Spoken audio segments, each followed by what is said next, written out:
Essa é a apresentação do relatório 8, apresentado por Gabriel de Souza Braz e Rúbia Mara Gonçalves Marinho. E o relatório 8 se trata a respeito da lei de Faraday. A lei de Faraday da indução é uma lei eletromagnética que prevê como um campo magnético interage com um circuito elétrico, de forma a produzir uma força eletromotriz, ou tensão. Essa tensão induzida no circuito é dada pela variação do fluxo magnético em função do tempo, que é o menos dφ dt. Além disso, para uma bobina de n voltas, a tensão induzida em uma espira circular é simplesmente o número de voltas da bobina vezes essa mesma variação do fluxo em função do tempo. A partir disso e de outras equivalências, encontra-se que o rotacional do campo elétrico é igual à variação da densidade de fluxo magnético em função do tempo.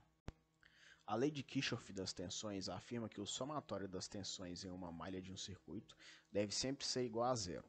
Analisando as equações anteriores, tem-se, na verdade, que a lei de Kirchhoff é uma particularidade da lei de Faraday, em que B é constante em função do tempo, ou é aproximadamente zero para uma pequena variação de B, ou seja, baixas faixas de frequência tendendo a 0 Hz.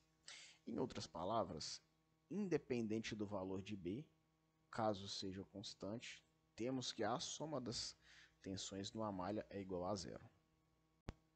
A equação de Maxwell-Faraday deve ser aplicada em circuitos onde a densidade do campo magnético é grande o suficiente e variante no tempo, de modo que menos ΔB dividido por ΔT seja diferente de zero, fazendo assim com que o rotacional não possa ser igual a zero. Logo, a soma das tensões da malha não é igual a zero, provando assim que há uma brecha na lei de Kirchhoff das tensões. Para a realização da prática foram-se utilizados 2 indutores, 2 resistores, a fonte de tensão variável, um multímetro e cabos. No laboratório, realizamos 2 configurações de montagem, a do caso 1 e do caso 2, na qual as bobinas se encontravam no centro circulada por um laço de resistores, e a segunda configuração, que é o caso 3 e 4, no qual as bobinas se encontravam por lado de fora dos laços de resistores, variando-se o tamanho do laço para cada configuração.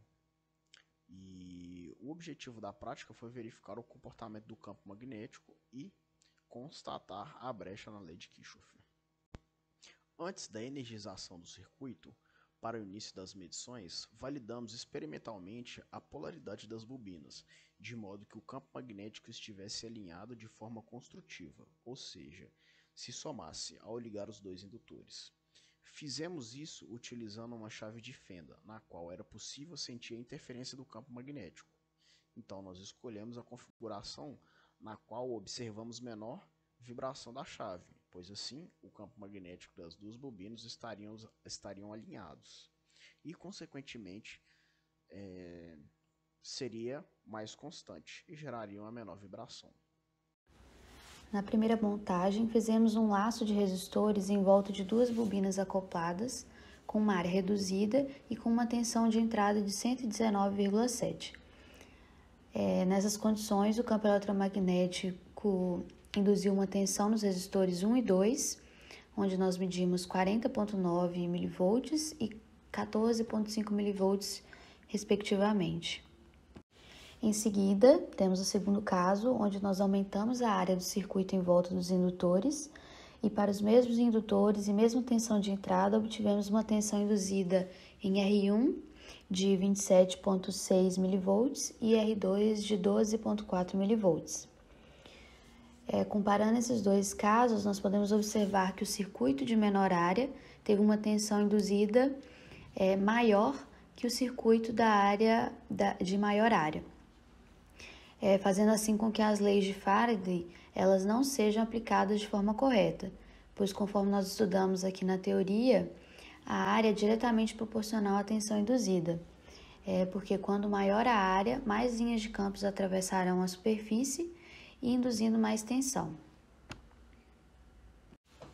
Nesse terceiro caso, nós temos um laço de resistores com uma área menor circulando uma área externa dos indutores.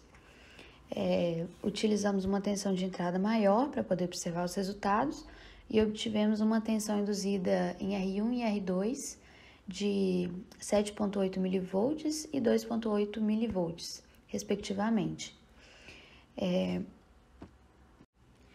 E já no quarto caso, aumentamos a área do circuito externo aos indutores e, utilizando a mesma tensão de entrada, obtivemos uma tensão induzida de 8,6 mV e 5,8 mV para os resistores R1 e R2. Comparando esses dois últimos casos, de acordo com a teoria, as linhas de campo magnéticos, elas saem da fonte e retornam à mesma. Então, se pensarmos nesse circuito externo aos resistores, quanto maior a área do circuito enlaçado, maior vai ser as linhas de campo do circuito. Mais quantidade, né, de linhas de campo de circuito vai ser captada, induzindo uma tensão maior. Dessa forma, nós temos que, quanto maior o espaço externo, maior será a tensão induzida, devido à quantidade de campo magnético que atravessa esse espaço. Sendo esse resultado, ele é de acordo com a lei de Faraday. E observando os resultados obtidos nessa prática, podemos ver que o comportamento da indução de uma força eletromotriz, em dois exemplos de circuito fechado, um externo à bobina e um com as bobinas internas ao circuito, tem comportamentos diferentes. Então, primeiro nós vamos falar aqui do circuito externo, que são os casos 3 e 4, onde as tensões elas foram proporcionais ao tamanho do circuito, o que condiz com a equação mostrada aqui abaixo, já que esses circuitos eles estão captando a passagem de linhas de campo com todas no mesmo sentido. É como se a gente pudesse ver nessa foto, nessa imagem, ilustrando o fluxo magnético, que o circuito ele foi colocado apenas em um lado das linhas de campo. Então, todas essas linhas de campo estariam no mesmo sentido. E então, quanto maior a área das linhas de campo, quanto maior a área, mais linhas de campo elas vão ser enlaçadas por esse circuito. Enquanto no circuito envolto, nós podemos observar uma relação inversamente proporcional entre a tensão e o tamanho do circuito, já que as linhas de campo elas saem da fonte pelo polo norte e retornam pelo sul, dentro desse mesmo espaço. Então, algumas elas serão anuladas, fazendo assim com que as leis de Kirchhoff não sejam aplicadas de forma correta, visto que os dois resistores em paralelo não possuem a mesma tensão também. Agora, comparando os resultados do caso 1 e 2 com o 3 e 4, temos mais tensão induzida no circuito que circula os indutores, pois quando mais perto do núcleo, mais intenso é o campo. Então, os circuitos externos, nós tivemos que aplicar uma tensão de entrada bem maior para poder observar a tensão induzida nos resistores. Essa foi a apresentação do relatório de número 8. Obrigado.